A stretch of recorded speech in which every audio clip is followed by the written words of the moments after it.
Ooh, good evening. So, how are you doing tonight? Nice weather, right? So, continue the question that you asked. Question number 3. So, this is the question that I'm going to answer. Why do parents fight? So, if you have parents, does your parent fight? Yeah, right. So that is a good question. Why do parents fight? So shortly I answered that before, but I'm going to give you a little bit detail, and some of you already knew this stuff that I'm going to bring up here. So when I was about 6-7 years old, and I live in a neighborhood. And, back home, many of you know that we live in, many of these people are Buddhist, right? About 85% of them are Buddhists, not many Christians.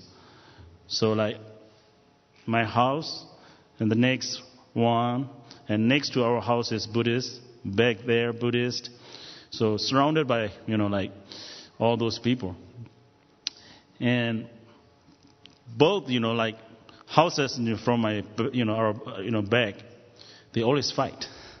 And they throw stuff to each other.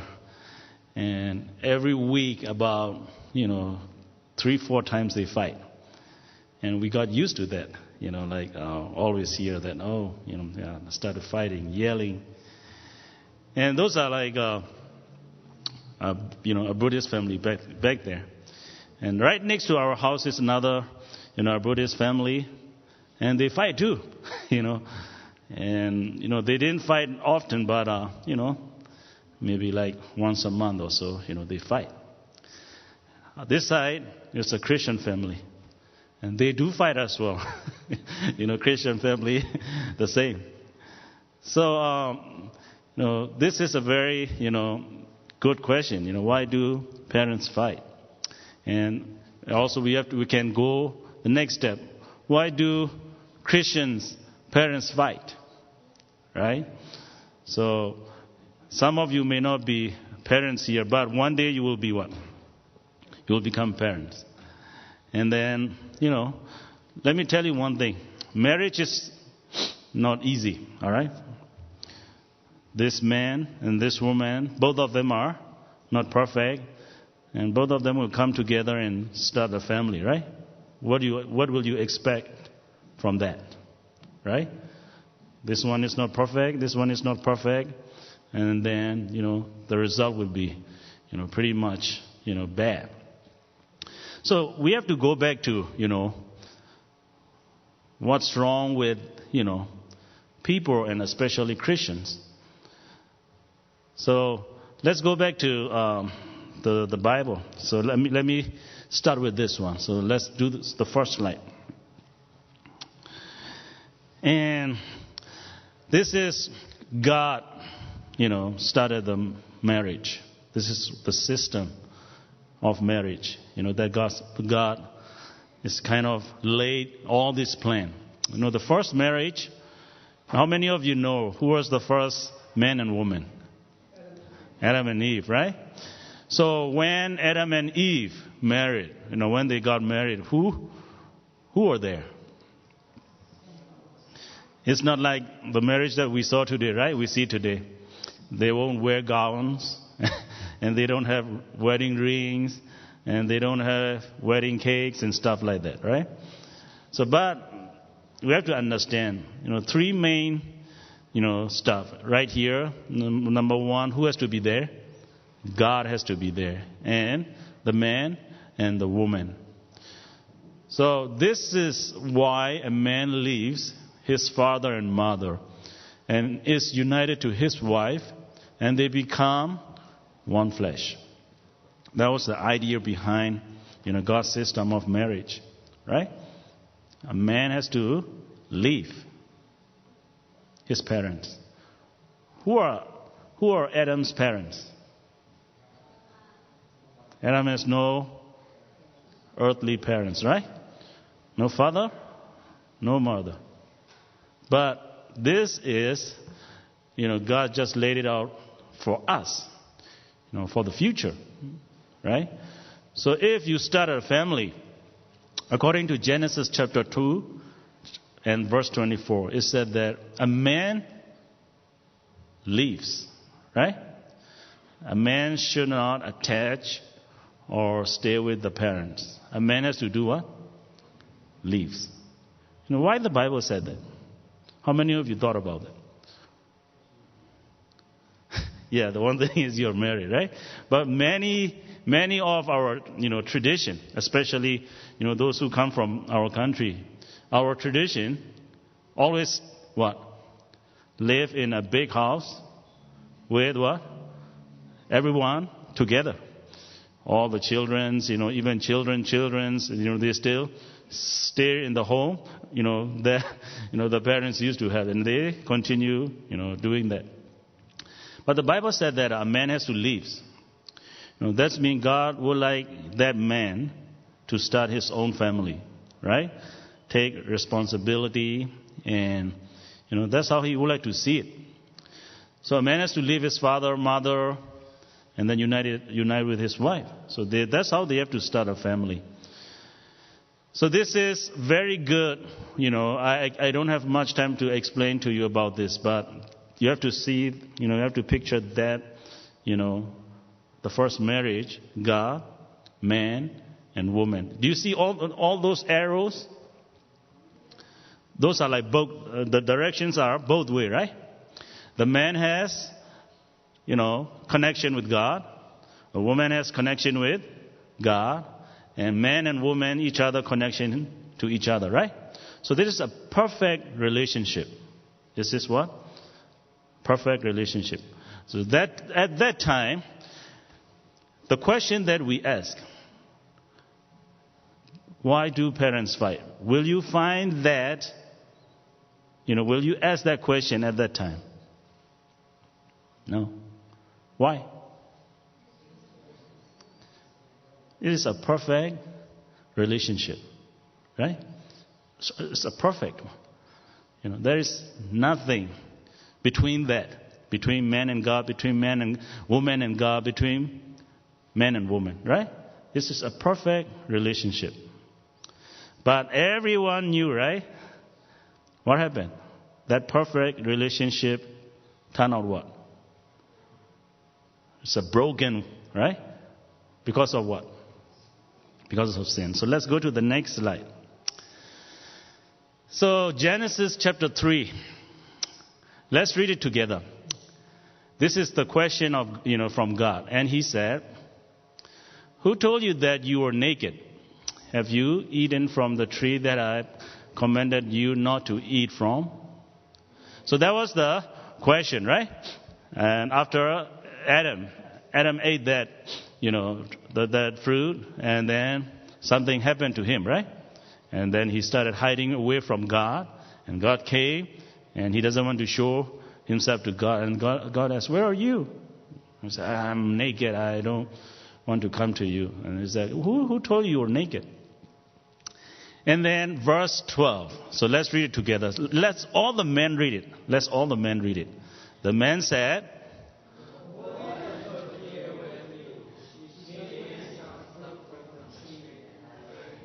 okay, so this is the answer, of man, right? The woman, you put here. So at that, first sentence, Adam blamed to whom? To God. To God himself. The woman, you put here with me. That's not my fault. It's not me. Right? Nothing has to do with me. And she gave. I didn't take it. I didn't touch it. Who took it? The woman took it and gave me. So I ate. So according to this, I just wrote it down there. Adam is telling, himself and to the woman, what? It's not me. It's not my problem. That you and God. Right? So why Adam said that? why Adam would like to blame Eve.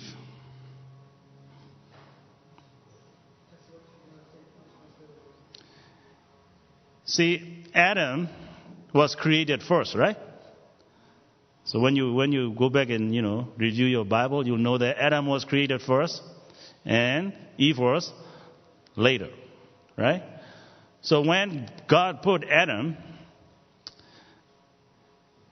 God told him, one thing, right? He should not eat that fruit. And then the woman came, and then what happened? Adam said, wow, this is bone of my bone, flesh of my flesh. He was really excited at that time, right? And then later, Adam, instead of leading, who started leading? Eve, right? Then Eve was what? Persuaded to, touch and eat that fruit. Satan came. And Eve in charge of that. So, in a sense, Eve would like to take control and started command Adam to do that. So after sin came in, Adam exactly knew, the woman took over my place, took over my life, everything. So the system, each man here, when you look at all these men here, whenever they come and tell you, I love you, don't believe that. You know why? It's in us. It's in all the men. What laid inside? Hatred toward whom? The woman. If you don't believe me, one day you grew up and you will find out by yourself. Be careful with all these men. Inside of them is what? Always hatred toward the woman that they're going to marry. Believe me, that's why you are marrying very dangerous human being. So don't 100% believe in whatever he said. I'm going to, even fly to climb whatever and, bring that star for you. I'm going to cross the ocean, swim something and do something for you. Don't believe that, okay? They are liars. Inside of them is what? Hatred toward the woman. All right? So let's go to the woman's side. And let's read that. Then the Lord God said to the woman, what is this you have done? So all the women, let's read it. Let's read this together. The woman said, okay, the same thing, right? The woman said, the finger is pointing to whom? The serpent. That's why I ate it. See, she is saying that it's not me. So Adam thought,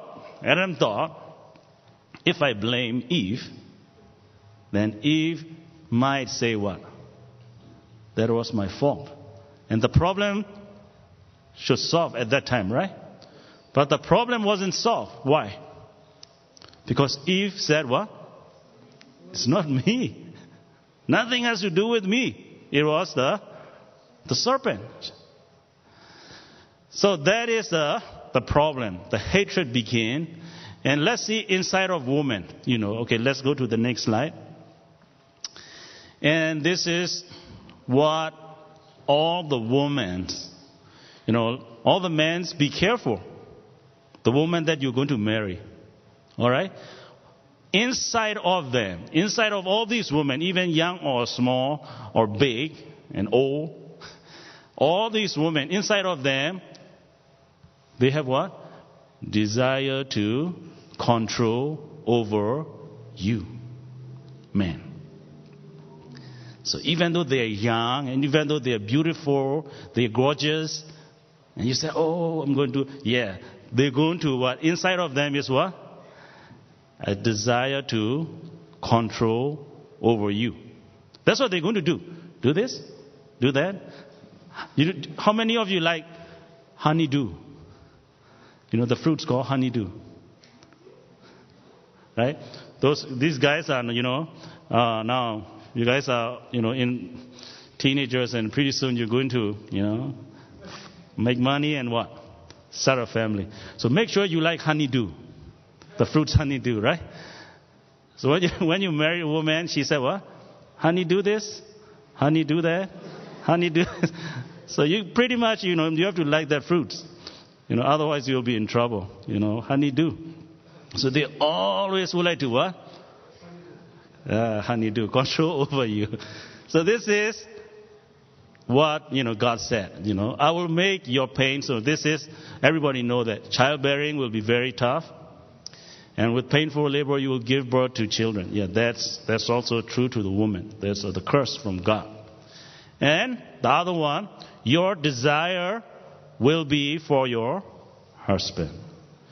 And he will rule over you. Whenever the Bible says something, and the Bible said, right? Love one another. Why the Bible said that? Because we don't love one another. So the Bible always has to tell us to do what? Do this, because we are opposite of that. Right? So the same thing is true here. Your desire will be for your husband. Because why? He's going to rule over you. Inside, the woman, God said, man should rule over you. But opposite of that is what? The woman would like to rule over the husband. That's why God has to tell the woman that. Do you see the problem? The man is a kind of like a mad dog. Whenever he sees the woman, this is the one that took over what? My place. But before you get married, you won't see that. You thought, I'm going to do everything for her. But let's wait. Just wait till you got 1 children, 2 children, 3 children, and then what? Problem is, man, you're going to see that big problem inside of man came up. So there's only one way to solve that problem. How should we solve that problem? Both man and woman. You just saw that picture, right? God, man, and woman. That relationship has to be what? Established, to put it back together. Otherwise, your marriage will be, chaos and problem. But the thing is, Christian parents fight too. What's wrong with that? Right. So let's go to the next slide. Let's see this one. Okay, 1 Corinthians chapter 11. Let's read it together. But I want you to realize that the head of every man is Christ. And the head of the woman is man. And the head of Christ is God. Do you see that order? Right? So, once you got married, the woman, your head is what? Gone. Who took over your head? The man.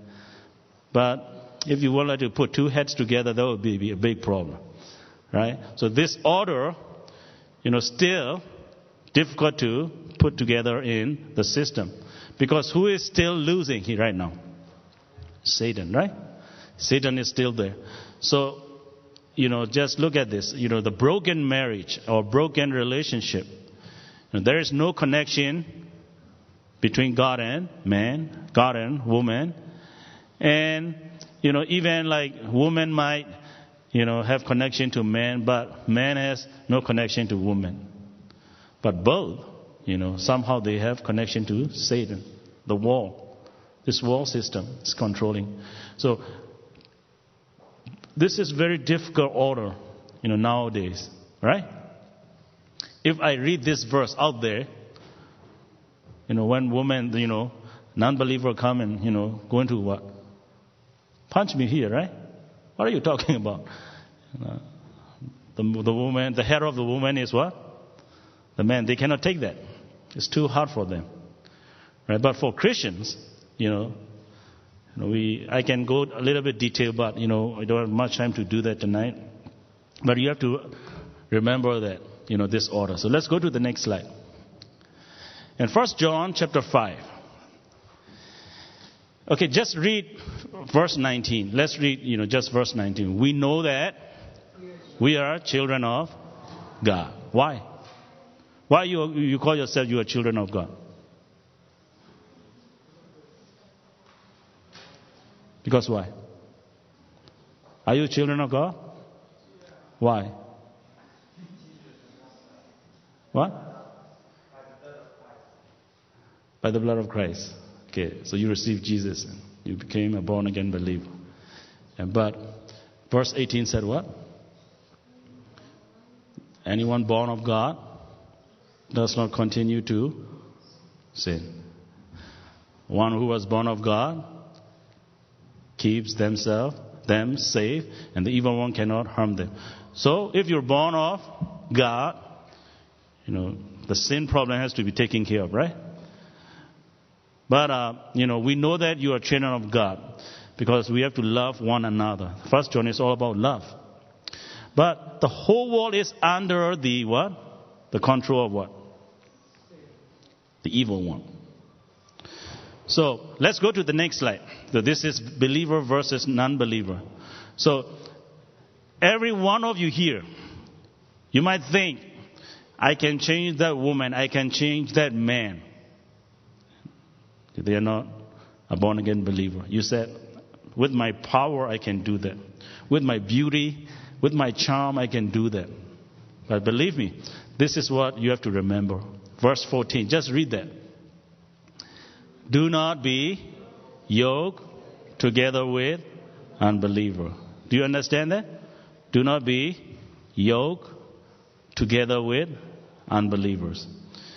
If I told every one of you here, if you done this, if you're going to do that, that's your problem.